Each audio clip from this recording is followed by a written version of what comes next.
What up, friends? I'm James, your host, and today we're going to be reviewing Lord Huron's newest album, Long Lost. This is the newest full-length project by LA-based indie folk and rock band Lord Huron, following their 2018 album Vide Noir, which placed greater emphasis on their indie rock side of their whole sound and aesthetic. This one goes back to their more indie folk instrumental stylings, while also adding in some pretty elegant and cool instrumentals across the album as well. While it might not be as grabbing and immediately catchy as Vide Noir was, Long Lost presents a soundscape that is much more intimate and warm, creating a homogenized but also a very pleasant listen overall. Mine Forever has a very good combination of their indie rock and folk sounds, presenting a sort of subtle groove that is kind of the theme of the record. It adds a touch of melancholy to the wistful acoustic guitar with the strings and the electric guitar that kind of make its way in and out every so often. The bridge adds some nice energy to it as essentially a breakup song, making an interesting vibe that fits the longing nature of the album's title. The opening riff of Love Me Like You Used To has a very nostalgic feeling that really fits the passionate vocals. They know this too because they isolate the guitar and vocals fairly often on this track, driving home the feeling of loneliness and feeling lost. Those haunting background vocals have a surprisingly elegant effect, making the whole song feel like the soundtrack to an old western or something. I think the addition of the strings to the band's repertoire are shown off really well in this track, adding to the operatic stylings of the background vocals, yet also the homeliness of the guitar.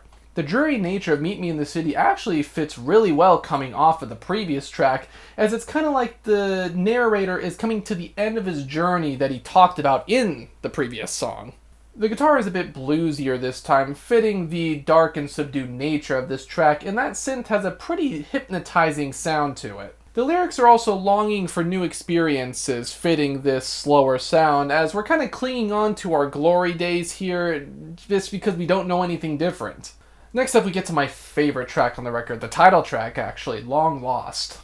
This is essentially a long-lost Roy Orbison song, if anything. The vocals are soaring, and they just have a very full sound to them. The piano that flutters by has a great natural sound that really fits the lyrics about the healing powers of nature and how it can essentially mend a broken heart. Those swells of strings that come in during the chorus are just beautiful, honestly, and that chorus in general is just so mesmerizing. The bridge is the perfect culmination of the song, bringing back everything that made the chorus so great while adding a few new riffs of the beat and the vocals. Yeah, this one's just incredible. This is so good. This is so good. Drops in the Lake is definitely one of the better ballads on the record. Just a dark and moody track with pretty serene depictions of a lake that this narrator used to visit with his partner. They used this lake as both a setting and also a metaphor to represent the turmoil within the narrator, which I thought was pretty clever. The strings and electric guitar set up the ambience quite well, almost feeling like a film score at times.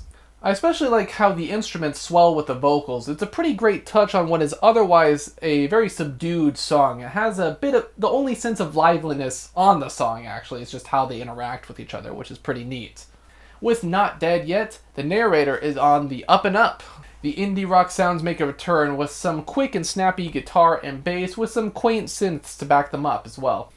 I really like the vibe on this one, and by the time the bridge comes around, the strings, claps, guitar taking center stage, the vibes just come together. It's great.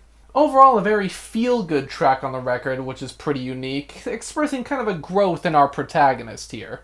The storytelling effect on I Lied is done really well. It's written kind of like two exes that are writing letters back and forth to each other. It's a pretty unique perspective.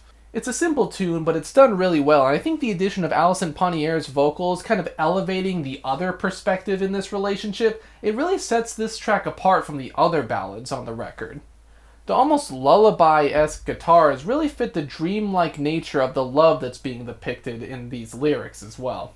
What Do It Mean is a pretty fitting end to the album's narrative, bringing back some familiar riffs while adding to them. This is done in some pretty captivating ways, and it's the culmination of our protagonist's growth, that he has to focus on himself and on his own life. The drums and guitar are pining for this growth too, kind of elevating the lyrics to some pretty endearing heights.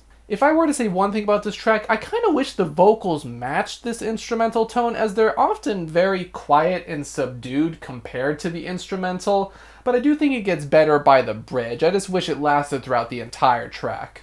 Now, if there's one thing that I can say I disliked about the record, it's probably Time's Blur. Mostly just because of how much of a nothing track it is. It's an ambient piece that's just barely there, and I don't like how they advertise this as being part of the track list because of this. It also takes away from What Do It Mean's ending a bit, because they have to make that track kind of fizzle out to bring this one in, when I much rather would have had What Do It Mean culminate in a much grander way. I feel like that would have fit the development and growth of the protagonist and all of the stuff that he's been through on this journey throughout the record.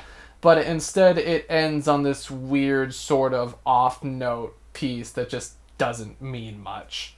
Overall, though, this was a very good and consistent record, and one that I thought melded Lord Huron's styles pretty nicely. However, sometimes I feel like it could be a little too consistent, if that makes sense.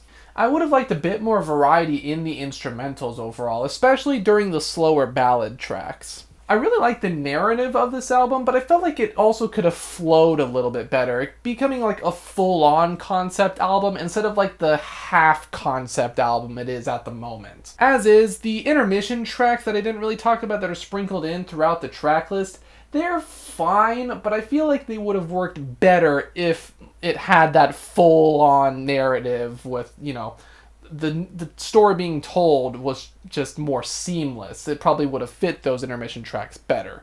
Overall, though, this was a really solid listen and shows that you can still do quite a bit with the sound that you've maintained for years at this point. I'm feeling a decent 8 on Lord Huron's Long Lost. Of course, we do have to talk about the album cover on this show, and I think this is a pretty cool album cover. It has that sort of almost old school Western styling to it.